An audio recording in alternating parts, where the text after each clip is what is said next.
Hey guys, so today I have 7 tips for older hikers. When I say older hikers, that's pretty subjective, but I'm thinking, at least 45 and above. I'm 60, be 61. I will be 61 here in a few days. So for me, I feel like I'm an older hiker, so I should look like one. So I think what we'll do is I'm going to go over these tips. I have 7 of them, and then I have a bonus one at the very end. So if you stick around, I think it's probably the most important one.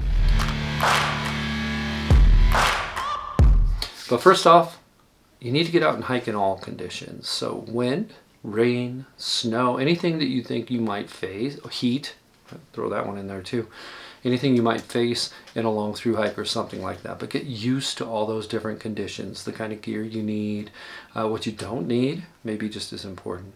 But don't be afraid to get out there and do that. You do it for a day or 2 days or 3 days, and you can always come back and then reevaluate. So you're not committed to a 2,600 mile hike or something like that, right?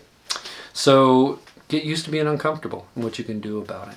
Always test new gear out before you ever go out in the field and take a long hiking trip. I mean, we've all done it, right? We've bought a sleeping bag and went out for a week-long trip or something like that. But better to take it out for 2 or 3 days, or even in your backyard, to see if maybe that's going to work, or that's definitely not going to work.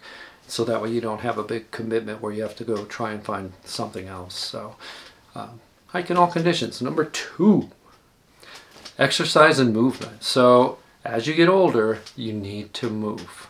And certainly I think walking's the biggest trick to staying able to hike. So I walk a lot. I mean, I walk to work, which is 3.5 miles one way, probably 2 to 3 times a week.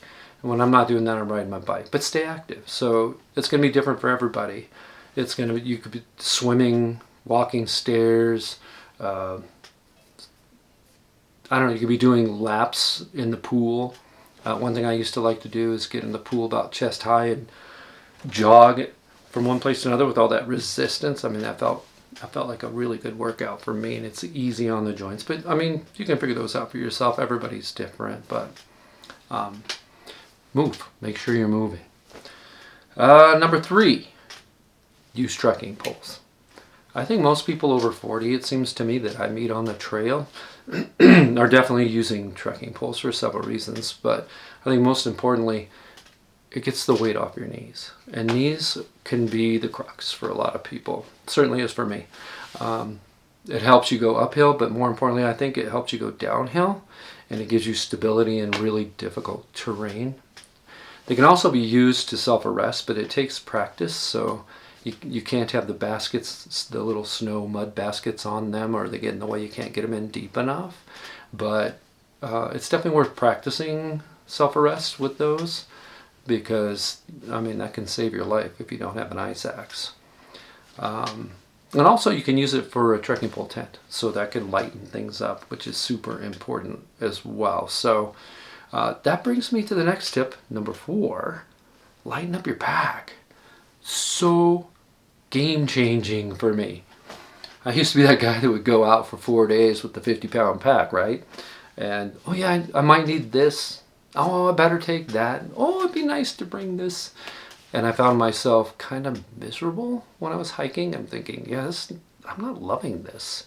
Love the scenery, love being out, but definitely didn't love the weight. It's hard on my knees, it was hard on my back, on my waist, you name it. And it wasn't really fun. So lighten up your pack. So there's a lot of ways to do that. I would definitely concentrate on the big 3. So you have your tent, your sleeping bag, and your backpack. So in those 3 areas, you can drop a lot of weight. So I used to have honestly, I had like a 7-pound pack that I used on Denali. I used it for everything. Dana Designs. It was huge, 7,500 cubic inches or something. But I had all the space, so I'd fill it up. So what I found is by lightening up the pack, or buying a smaller pack, you put less in it, right? So that helped a ton. So I ended up feeling good about it. I didn't get sore at night. My knees didn't hurt. It was a lot more fun. So lighten up your pack. I recommend going to lighterpack.com and going through and see what's taking up all the weight. and becomes really quite obvious, and it's free. I mean, you can get on there and do it for free, and you'll see the things that you could probably do without. And as you eliminate these things a little at a time, you realize what's worth not bringing and what is worth bringing. So you probably always have a luxury item. Mine just happens to be sleeping pad and a stove. I love hot coffee in the morning. So those are things I don't intend on giving up. But decide that for yourself. Take the time to look it over and see what's best for you. But yeah, less weight means more miles, happier knees and back. It's worth the trouble and all the hype. You don't have to be ultralight, but you don't need to carry 50 pounds either. Okay, tip number 5. This is a Pandora's box. A little nervous talking about it, but nutrition. Very individual. Everybody needs something different. So you need to figure this stuff out yourself, and it takes a lot of work. So I think the obvious, reduce the amount of alcohol you drink. So 2 or 3 drinks an entire week would be, that makes sense to me. No smoking, that kind of thing. But do those things. Do the obvious, first of all. Try and stay away from carbs, because I think that is one of the biggest problems we have as a society, and it's certainly hard on older hikers. Increase your protein and your fats and make sure they're high quality. So fats like olive oil, ghee, which is clarified butter, nut butters, and that sort of thing.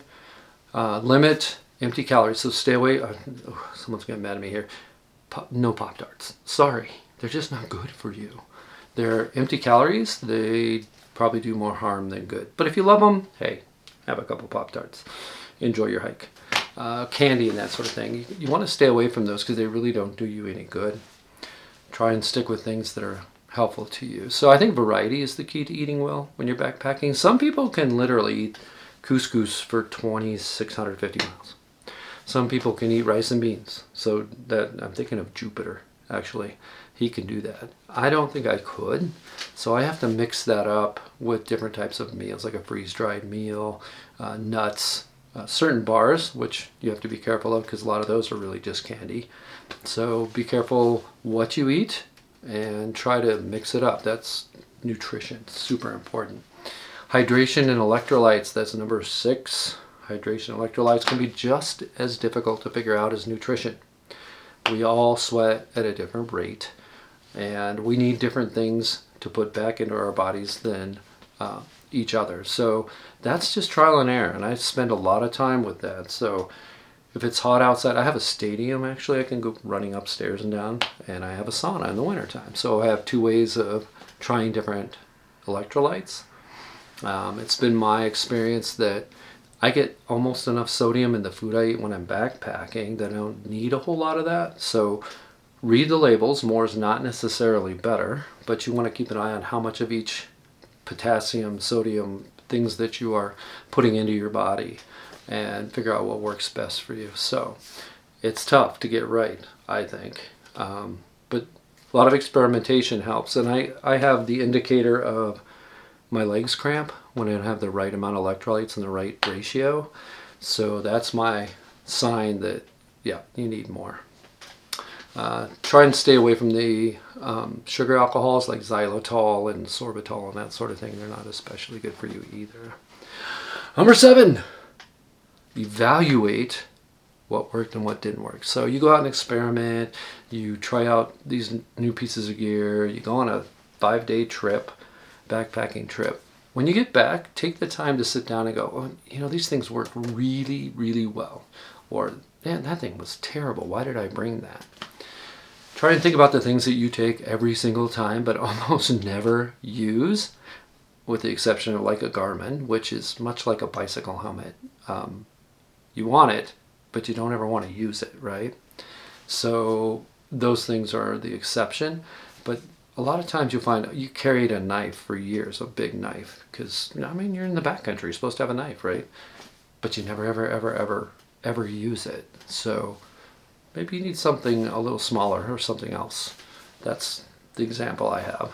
I think you actually want to make a list and go through it and see what you did and didn't use. So, yeah, it's worth the time. And the bonus tip, Or, tip 8, if you will. Hike your own hike. It's your hike. Enjoy it. Do whatever it is that you really enjoy. You want to bring that chair because you are so comfortable sitting in a chair at camp. Well, definitely bring it. If you like to hike 3 days and then go home and that's it, hey, do it.